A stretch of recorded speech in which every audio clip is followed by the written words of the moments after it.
Hey guys, and welcome to another Blender tutorial. Today I'm just going to be doing a basic beginner's introduction to the rotation constraint in Blender. So you can see here I've just got this little example scene, and all the copy rotation constraint does is it just takes an object, it tells it to look at a target, and then it looks at the vector transforms specifically for the rotation, and it just copies that. So you can see here I've got this little scene here. It's just a little example scene that I made, and I'm rotating this gear stick, and all of these things are following. Some of them are inverted, some of them are going the other way, but it's just all using this really simple copy rotation constraint. So this is really for beginners. A lot of you probably already know about that. So this is not going to be about making this scene over here, but I will be including this little animation blend file on my Patreon, but I'm just going to be taking you guys through just at a beginner's level, just showing you the basics of this. It's really useful because what you can do with this, you can maybe, for example, you want to make a steering wheel in the car and you want to turn the steering wheel and you want to make the wheels turn. So that could be something you could use this for. You can also use it for making scissors or shears or maybe any sort of little mechanisms or parts. So yeah, could be useful, especially if you're a beginner. Keep watching and I'm going to take you through this really cool little copy rotation constraint. Go ahead and open up Blender, and just for example's sake, let's just use some of the default objects here. So let's say, for example, we want to take the good old default cube here and we want to make that copy the rotation of another object. So for example's sake, let's just go Shift A, and you really could add in anything, but I'm just going to add in a monkey head. So let's add in the Suzanne monkey head, and I'm just going to go GX, move it over to the side. So in the front view here, you can see it's off to the side. So all we have to simply do is we can select the cube in this case, and we're simply going to go to this panel here. This is our constraints, object constraints. Just simply click on it. You can go here to add object constraints, and you can see here are our transforms. Now I have a bunch of copy transforms here, and the one we're going to be looking at today obviously is the copy rotation. Now the other ones kind of do the same thing, just for different things like location and scale, but the one we're focusing on are the rotation vectors. So let's click on copy rotation, and you can see here we have this nice little constraints box here with some of these little features here. So let's quickly start by addressing the most important thing, and that's the target. So you can simply click on this little eyedropper and then click on the object that you're going to want to copy the rotation of that object. In this case, I'm going to click on the Suzanne monkey head. And you can see here now under the target, it says Suzanne. And you can also click here and you can manually choose an object. And in fact, not only can I now select the monkey head and rotate it, you can see the rotation is being copied. I can actually at any time come here, click on the cube, and I can come to the target and I can change it to a camera.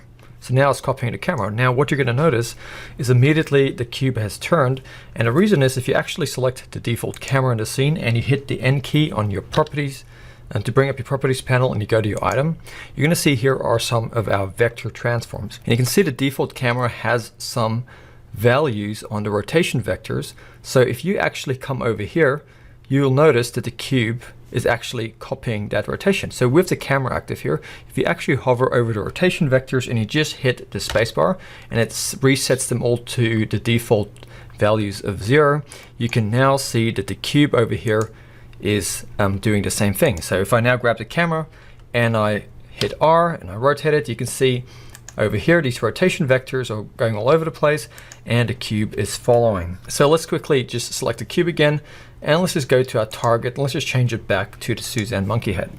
Now there's some basic things with this that are really cool. So you've already seen now if we rotate the monkey head, so if we, for example, hit R and we hit X, we can see it rotates on the X. If we hit R and we hit Z, it rotates on the Z. But what you can do is you can also go to the copy constraint, rotation constraint, and you have these buttons here that are invert buttons. So for example, on the X, I want it to be inverted. I can actually hit the X here for invert. And now when I select the monkey head and I go RX, you can see it's actually doing an opposite rotation. That could be useful. Maybe you're doing a pair of scissors.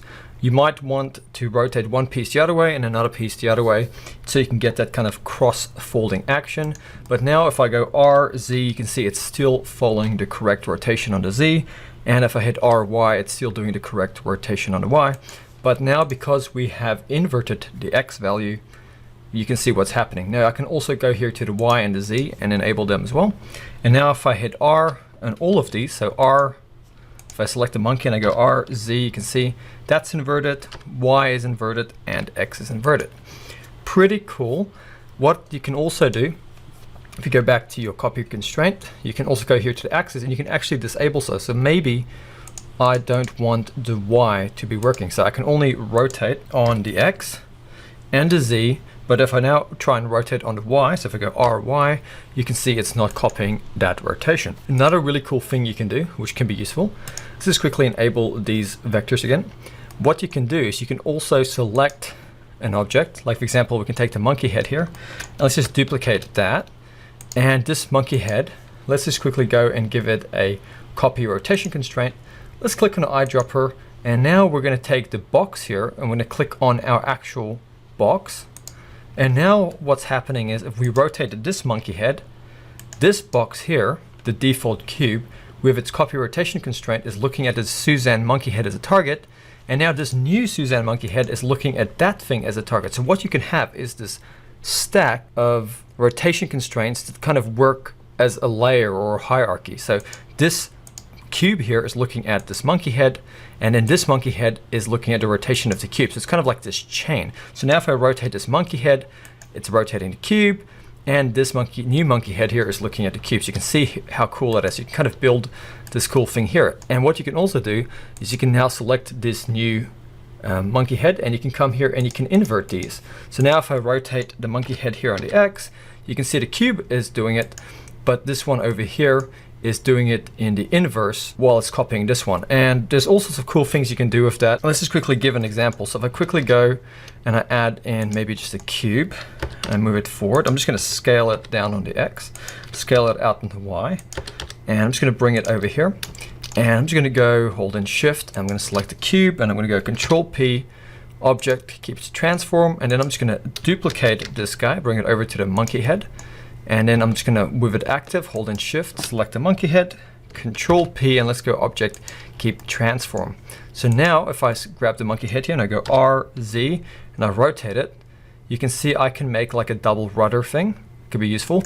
But if I wanted to maybe make some shears or some grippers, I can simply select the cube here and I can inverse these or invert them. And now if I rotate it on the Z, you can see we have that. Pretty cool. What I can also do is grab this whole setup here. I can go Shift D, move it up. And then what I can do is select the cube, the new duplicate, and I can undo the invert. So now if I rotate this monkey head here, we kind of have this sort of thing here. So maybe what I can do is grab these ones, duplicate them, so Shift D, move them top, and I can have a whole bunch of these now being controlled by this. So if I grab the monkey head, you can see these blue lines here indicate that the constraints are looking at this target here. If I go R, Z, you can now see we have this sort of thing going on.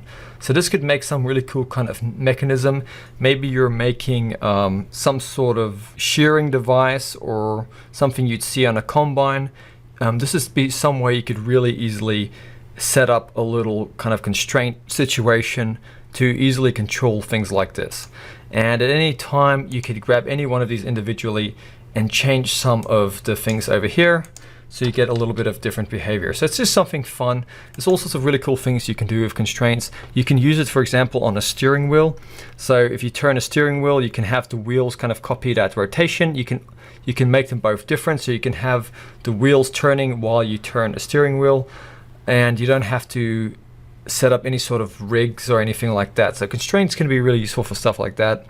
You could use it for pulling a lever and then maybe making something turn somewhere. All sorts of cool things I've personally used as well with motion graphics. I've seen people use them. So I hope you guys are able to do that. And one more thing I'll quickly show. I'm not going to touch everything, but if you quickly go to the copy rotation constraint, you can see there's a vertex group. So what you can do is you can actually select the target objects, and you can go to your object data properties, and you can create a vertex group and assign the vertices or any group of them in there.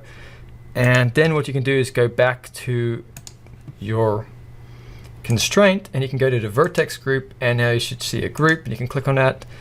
And now in edit mode, you can actually use these vertices to actually affect the rotation. So I'm not quite sure why you'd want to use something like that, but I'm just pointing out that that's what you could do. So yeah, that's just the basics of this, and it's pretty basic. If you've never heard of the rotation copy rotation constraint. Yeah, here it is, just a little beginner's introduction. I hope you guys are able to do something cool with it, have fun, and see what you can do with it. I'll see you guys next time for another tutorial.